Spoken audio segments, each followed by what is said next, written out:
대한민국에서 한 시대가 저물고 있습니다. 한때 이 나라 부모들이 마지막까지 줄이지 않던 지출 항목, 자녀 교육비를 둘러싼 풍경이 근본부터 변화하고 있어요. 2025년 현재 전국 학원 직거래 매물이 5,000개를 넘어섰어요. 홍대, 신촌, 노량진처럼 한때 사교육의 메카로 불리던 곳들도 예외가 아닙니다. 흥미로운 역설이 존재해요. 2024년 통계청 발표에 따르면 사교육비 총액은 29.2조 원으로 역대 최고치를 기록했습니다. 전년 대비 7.7% 증가한 수치죠.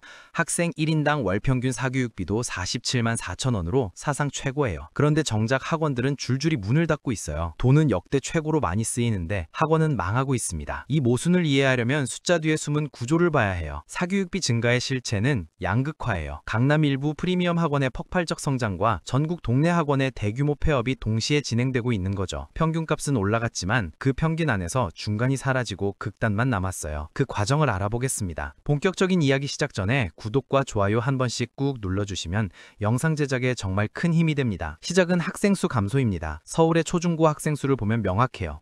2019년 87만 5천 명이었던 학생 수는 2023년 79만 4천 명으로 줄어들었어요. 불과 5년 사이에 10% 이상 감소한 거죠. 전국적으로는 2025년 현재 초중고 학생 수가 501만 명으로 집계되어 왔어요. 매년 수십만 명씩 줄어들고 있죠. 문제는 학생은 줄어드는데 학원 수는 그대로라는 점이에요. 과거 호황기 때 우후죽순 생겨난 학원들이 여전히 영업 중이고 신규 창업자들도 계속 시장에 진입하고 있거든요. 파이는 작아지는데 나눠 먹을 사람은 그대로이니 개별 학원이 가져갈 몫은 급격히 줄어들 수밖에 없어요.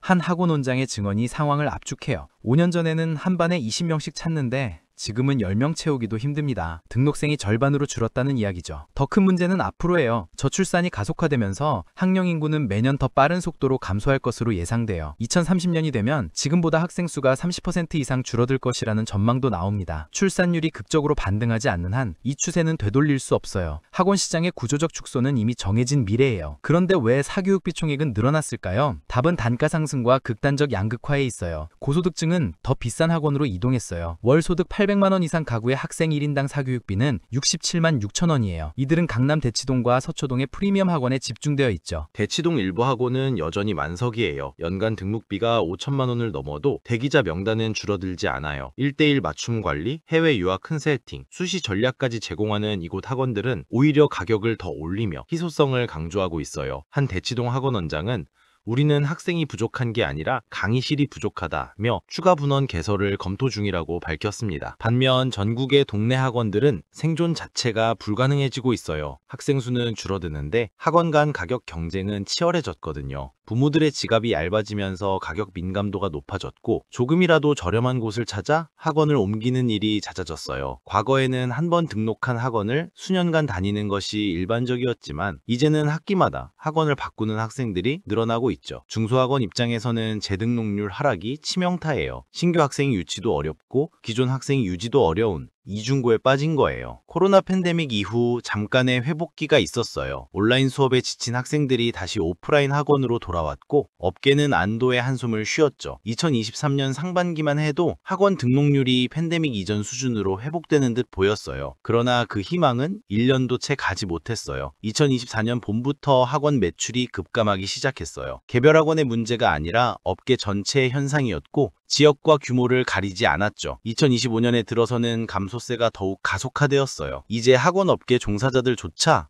이건 열정만으로 버틸 수준이 아니다 라고 토로하는 지경에 이르렀어요. 폐업한 학원들의 내부는 참담해요. 학생 모집 광고가 붙어있던 게시판, 합격자 명단이 붙었던 벽면, 강의실 의자와 책상이 그대로 방치된 채 먼지만 쌓여가요. 수십 년간 그 자리를 지켰던 학원들이 하루아침에 문을 닫고 학원 운영자들은 수년간 쌓아온 노하우와 인맥도 무용지물이 되었다고 말해요. 부동산 중개업소에는 학원 매물이 쌓여가지만 인수 문의는 거의 없어요. 있다 해도 턱없이 낮은 가격만 제시하죠. 이제 학원은 더 이상 창업 아이템으로 거론되지 않아요. 오히려 피해야 할 업종 순위로 꼽히며 금융기관들도 학원 대출 심사를 까다롭게 진행하고 있어요. 한때 안정적인 투자처로 여겨졌던 학원업계는 이제 고위험 업종으로 분류되고 대출 금리도 일반 사업자보다 높게 책정돼요. 은행에서는 학원 대출을 우량 상품으로 취급했던 시절이 있었어요. 그때는 학원 창업이 안정적인 재테크 수단으로 여겨졌죠. 지금은 완전히 반대예요. 대형 학원도 흔들리고 있어요. 메가스터디, 대성학원, 시대인재로 대표되는 3대 입시학원마저 위기를 맞았어요. 이들은 그동안 브랜드 파워와 검증된 커리큘럼으로 학원가의 최강자로 군림해 왔지만 2024년부터 등록생이 전년 대비 급감하는 충격을 받았죠. 한 대형학원 관계자는 올해 등록생이 작년보다 15% 이상 줄었다고 밝혔고 일부 지점은 폐쇄 수순을 밟고 있다고 전했어요. 가장 충격적인 데이터는 재수생 수예요. 재수, 3수, 4수로 이어지던 N수생이 작년 대비 약 20%나 감소했습니다. 대형 입시학원의 핵심 매출원이던 이들이 빠르게 이탈하고 있는 겁니다. 한번 대학에 실패해도 다시 도전하던 문화가 약해지고 있다는 신호죠. 과거에는 원하는 대학에 떨어지면 당연히 재수를 선택했지만 이제는 차라리 취업 준비를 하거나 지방 대학에 진학하는 경우가 늘어나고 있습니다. 여기에 의대 정원 동결 현실화까지 겹쳤어요. 2025년 정부는 의대 정원을 기존 수준으로 유지하기로 확정했어요. 그동안 의대 입시는 학원가의 효자 상품이었거든요. 높은 학비를 기꺼이 지불하는 학부모들, 몇 년을 재수해서라도 의대에 가겠다는 학생들이 입시학원의 든든한 수입원이었어요. 의대반 한 학생의 연간 등록비는 일반반의 2배에서 3배에 달했고 추가 과외와 컨설팅까지 포함하면 수천만 원이 넘는 경우도 흔했어요. 하지만 정원 동결이 확정되면서 이른바 의대 제도전 포기자가 급증하고 있죠. 재수생 시장과 의대 입시는 입시학원의 양대 버팀목이었어요. 이 두 기둥이 동시에 무너지면서 대형 학원조차 전략 수정에 나섰어요. 일부 학원은 초중등 시장으로 사업을 확장하고 일부는 온라인 컨텐츠 비중을 늘리고 있지만 기존 매출을 메우기에는 역부족이에요. 온라인 강의는 마진율이 낮고 초중등 시장은 이미 경쟁이 치열해 새로 진입하기 어려워요. 브랜드가 있어도 검증된 커리큘럼이 있어도 학생이 오지 않으면 소용없어요.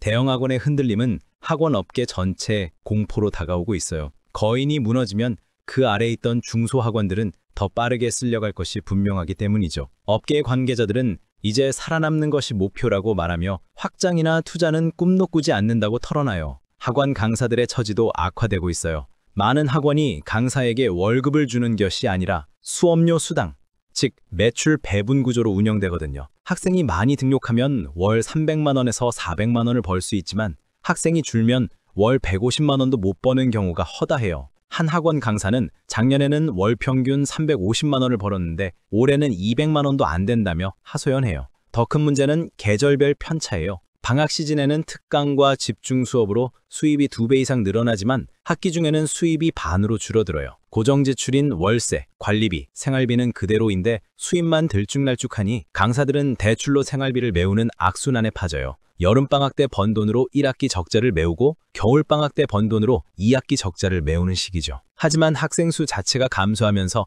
방학 때도 예전만큼 벌지 못하게 되었어요. 학원 운영자는 리스크를 강사에게 전가해요. 학생이 줄면 반을 통폐합하고 그러면 강사의 수업 시수가 줄어들며 수입도 즉시 반토막 나요. 강사는 사실상 개인 사업자처럼 모든 리스크를 혼자 짊어지지만 학원에 소속되어 있기에 다른 곳에서 추가 수입을 올리기도 어려워요. 계약서에는 전속 조항이 명시되어 있어 다른 학원에서 수업하는 것이 금지되고 온라인 강의나 과외도 학원 허락을 받아야 해요. 최근 학생 수가 급감하면서 이런 구조의 모순이 더욱 극명하게 드러나고 있어요. 한 달 300만 원을 번던 강사가 다음 달 갑자기 100만 원대로 떨어지는 일이 비일비재해요. 생활 설계가 불가능한 구조죠. 대출 이자조차 내기 힘들어진 강사들이 신용불량으로 전락하는 사례도 증가하고 있어요. 한 강사는 학원 강사를 하면서 신용카드 돌려막기를 하게 될 줄은 몰랐다며 자조적으로 웃습니다. 업계에는 오래된 병폐가 뿌리 깊게 박혀 있어요. 그중 하나가 무급 보충 수업 강요예요. 정규 수업이 끝난 후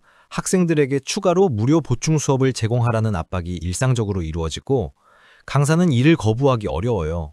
열정이라는 이름으로 포장된 무급 노동이죠. 한 강사는 하루 8시간 계약인데 실제로는 12시간을 일하고 추가 수당은 한 푼도 받지 못한다고 토로해요. 수습기간 3개월 동안 임금의 60%만 지급하는 관행도 만연해요. 법적으로 최저임금에 미달하면 불법이지만 업계에서는 이것이 당연하게 받아들여지고 있습니다. 신규 강사는 수습기간 동안 생활비도 부족한 급여를 받으며 버텨야 하고 3개월이 지나도 정식 계약이 보장되는 것도 아니에요. 일부 학원은 3개월마다 새로운 강사를 뽑아 수습기간만 운영하는 편법을 쓰기도 해요. 3.3% 프리랜서 계약을 퇴직금 회피 수단으로 사용하는 것도 고질적인 문제예요. 학원은 강사를 직원이 아닌 프리랜서로 계약해 4대 보험과 퇴직금 부담을 회피하고 강사는 고용 안정성 없이 떠다니는 신세가 되죠. 강사들은 10년을 일해도 퇴직금 한 푼 받지 못하고 실업급여 혜택도 받을 수 없어요. 젊고 경험 없을수록 이런 관행의 피해를 더 많이 받아요. 항의하면 다음 학기 계약이 끊기거나 수업 배정에서 불이익을 받기 때문에 대부분 참고 넘어가요. 경력이 쌓여도 상황은 크게 나아지지 않아요. 스타 강사가 아니면 늘 을의 위치죠. 한 10년차 강사는 학원에서 10년을 일했지만 여전히 원장 눈치를 보며 산다며 이게 전문직이 맞나 싶다고 말해요. 지금 학원업계에는 기묘한 역전 현상이 일어나고 있어요. 학생 수는 매년 감소하는데 신규 강사 유입은 오히려 증가하고 있거든요. 대학 졸업 후 취업이 어려워진 젊은 세대가 학원 강사를 선택하고 다른 업종에서 이직한 사람들도 학원으로 들어오고 있어요. 학원 강사는 특별한 자격증이 필요 없고 대학만 졸업하면 누구나 시작할 수 있다는 점에서 진입 장벽이 낮아 보이기 때문이에요. 문제는 들어오기는 쉬워도 나가기는 어렵다는 점이에요. 20대와 30대 초반에는 체력도 있고 적응도 빠르지만 40대가 넘어가면 다른 업종으로 이동하는 것이 거의 불가능해져요. 학원 강사 경력은 다른 산업에서 인정받지 못하고 나이가 들수록 재취업 문턱은 높아져요. 한 40대 강사는 학원 밖에서는 내가 할 수 있는 게 아무것도 없다는 걸 깨달았다며 이 바닥에서 죽을 때까지 일해야 할 것 같다고 말해요. 스타 강사 외에는 경력, 안정성, 연봉, 그 어느 것도 보장되지 않아요. 10년을 일해도 수입은 제자리이고 언제든 학생 수 감소로 수입이 반토막 날 수 있죠. 학원 강사는 더 이상 전문직도 안정적인 직업도 아니에요. 불안정한 프리랜서에 가까운 존재죠. 승진 체계도 없고 경력이 쌓여도 대우가 나아지지 않으며 은퇴 후 연금이나 퇴직금도 기대할 수 없어요. 이 구조가 지속되면 강사의 직업 수명은 더욱 짧아질 거예요. 젊을 때 몇 년 버티다가 지치면 떠나고 새로운 젊은 강사가 그 자리를 메우는 회전문 구조가 고착화되어 학원은 베테랑 강사를 잃고 강사들은 경력을 쌓을 기회를 잃어요. 결국 학원의 교육 품질도 떨어지고 학생과 학부모의 신뢰도 낮아지는 악순환이 반복되죠. 대한민국은 한때 세계에서 가장 강력한 사교육 시장을 가진 나라였어요. OECD 사교육비 지출 상위권, 부모 소득의 상당 부분을 교육에 쏟아붓던 나라. 학원 없이는 대학 입시가 불가능하다고 믿었던 나라였죠. 그러나 그 구조는 이제 재편되고 있어요. 저출산, 양극화 심화, 업계 관행이 동시에 터지며 중간지대가 소멸하고 있어요. 학생이 사라지고 동네 학원이 줄줄이 문을 닫고 강사들은 불안정 노동에 시달려요. 모든 것이 한꺼번에 변화하고 있어요. 강남 일부 프리미엄 학원만 살아남고 전국의 중소학원은 하나둘 사라지고 있어요. 학원 직거래 매물 5,000개. 이 숫자는 단순한 통계가 아니라 한 시대의 변화를 알리는 신호예요. 학원 시장은 규모의 경제와 브랜드 중심으로 재편될 것이며 그 외 시장은 급속히 축소될 거예요. 사교육 산업의 지형이 완전히 바뀌는 역사적 전환점, 우리는 지금 그 한가운데 서 있습니다. 다음에도 더 깊은 있는 이야기를 듣고 싶으시다면 구독과 좋아요 부탁드립니다. 시청해주셔서 감사합니다.